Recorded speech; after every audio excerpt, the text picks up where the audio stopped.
মরিচিকা, মায়াজাল। এই মায়াজালে আমরা আটকে আছি, ফলে মৃত্যুর কথা আমরা ভুলে গিয়েছি।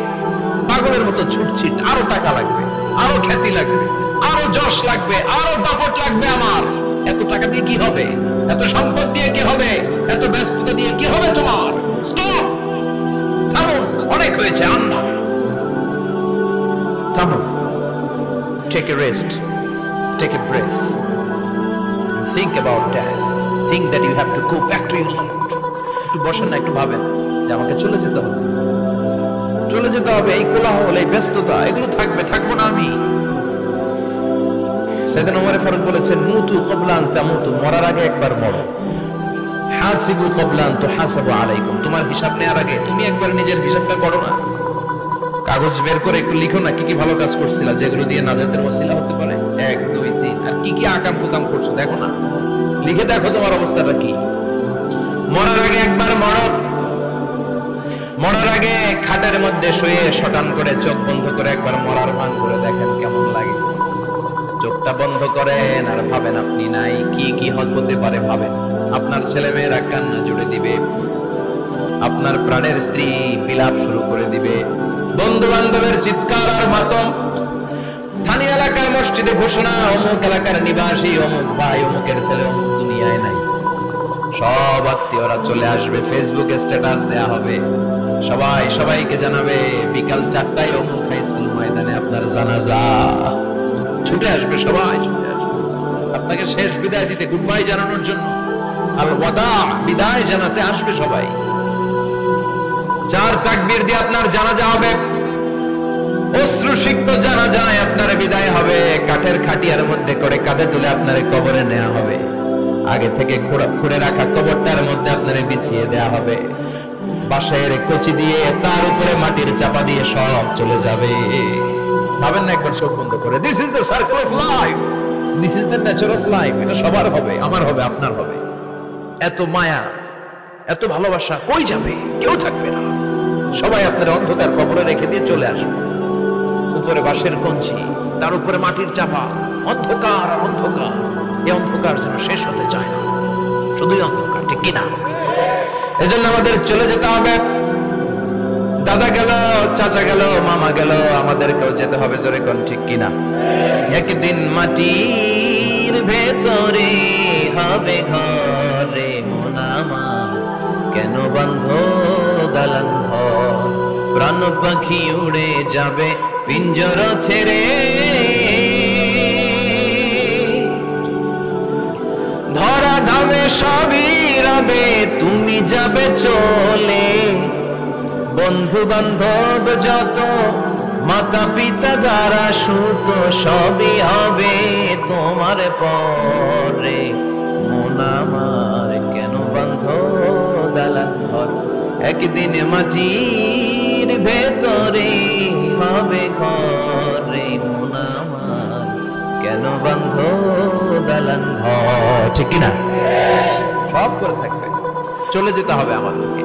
এজন্য আখিরাতের কথা যেন আমাদের স্মরণ হয়। বিষ্ণুই বলতেন, নাহাইতুকুম আন জিয়ারাতিল কুবুর, আমি তোমাদেরকে কবর জিয়ারত করতে আগে নিষেধ করতাম, কিন্তু এখন নিষেধাজ্ঞা প্রত্যাহার করে নিলাম। এখন সব সময় তোমরা কবরের সামনে যাবা আর জিয়ারত করবা। একটু গেলে আখিরাতের কথাটা স্মরণ হবে। ওখানে ছোট শিশুরা শুয়ে আছে, কিশোর যুবকরা আছে, আপনার মতো তাগড়া যুবক মুরব্বীরা আছে।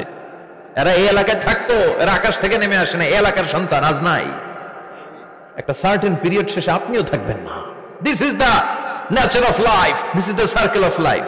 ছোট্ট শিশু হয়ে এসেছিলেন, শৈশব, কৈশোর, যৌবন, প্রৌঢ়ত্ব। আগে ছিলেন সিঙ্গেল, বিয়ে করে হয়ে গেলেন ডবল। এরপরে আল্লাহ আপনাকে একটা মেয়ে দিল, এরপরে মেয়েকে বিয়ে দিয়ে শ্বশুর হলেন, এরপরে ওই মেয়ের ঘরে সন্তান হতে নানা হলেন। আর কতদিন? অনেক দিন হলো তো, অনেক লম্বা সময় পেয়েছেন আপনি। Think about death.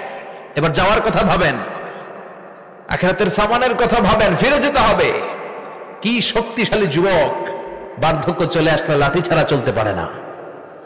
কুচকুচে কালো দাড়ি সাদা হয়ে যায়, দাড়ির শুভ্রতা, বয়সের ভার, রং ধরা যৌবন জং ধরে শেষ, ঠিক কিনা? This is the circle of life. যুবক ভাইরা, এটাই জীবন, চলে যেতে হবে, কেউ থাকতে পারবে না, ঠিক কিনা? এটা রিমাইন্ডার আল্লাহ এই সূরার ভেতরে দিয়েছেন যে তোমাদেরকে ফিরে যেতে হবে, এই লোভ লালসা ছেড়ে দাও। রব্বুল আলামিন বলেন আলহাকুমুত তাকাসুর হাত্তা যুরতুমুল মাকাবির। ও গোলাম, দুনিয়ার সম্পদ, লোভ লালসা তোদেরকে পাগল বানিয়ে দিয়েছে। এই লোভ পাগলামি কোনোদিন তোদের থামবে না যতদিন না তোরা কবরে ঢুকবি। ঠিক কিনা?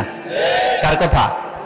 আল্লাহ বললেন দুনিয়ার সম্পদ আর লোভ আর মোহে তোমরা গাফেল হয়ে গিয়েছো, আখিরাতের কথা বেমালুম তোমরা ভুলে গিয়েছো। কিন্তু আখিরাতে তোমাদের যেতেই হবে, কবরের বাড়িতে তোমাদের ঢুকতেই হবে। ঠিক কিনা?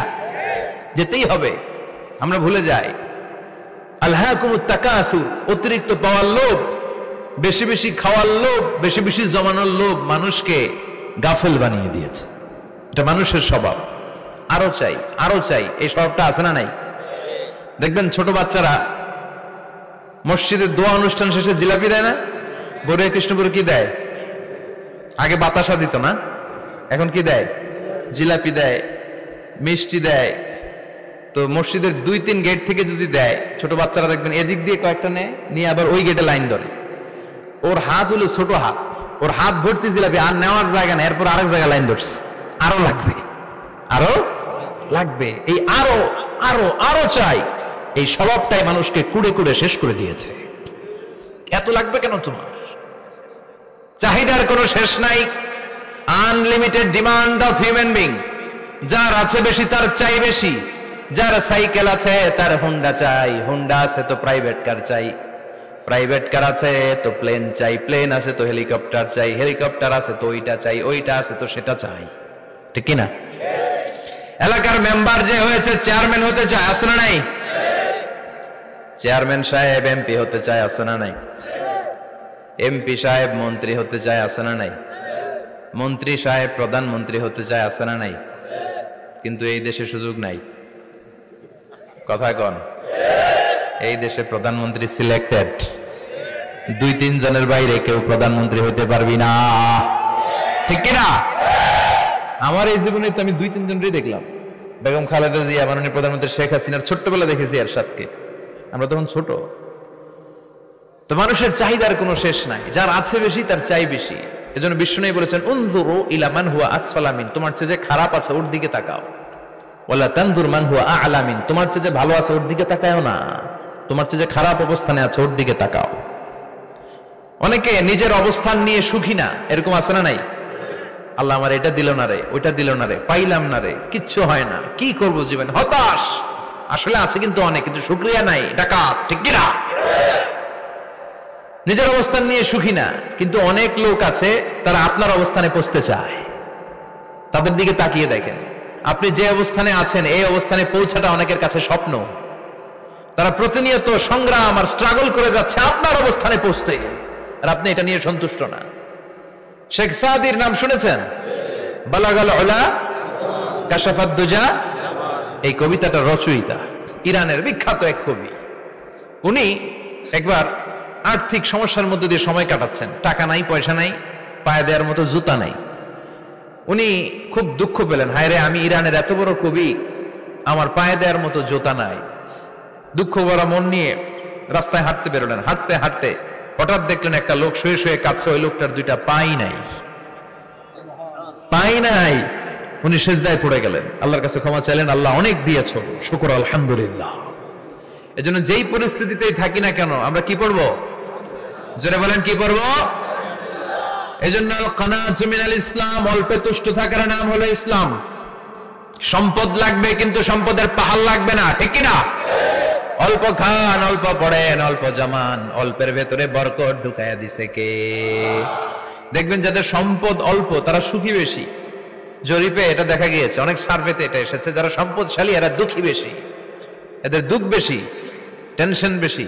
খুব স্বাভাবিক, টাকা যার বেশি রোগ তার বেশি, টাকা যার বেশি টেনশন তার বেশি, টাকা যার বেশি ঘরে শান্তি তার কম। আছে না নাই? ঘরের ভেতরে অশান্তি, ছেলে কথা শোনে না, ছেলে টানে গাঞ্জা, মেয়ে করে পরকিয়া।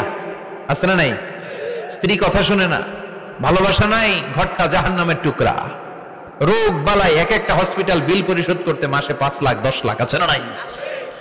কিছু খেতে পারে না, ডাক্তার একেবারে ডায়েট মেনু বেঁধে দিয়েছে, ডায়েট।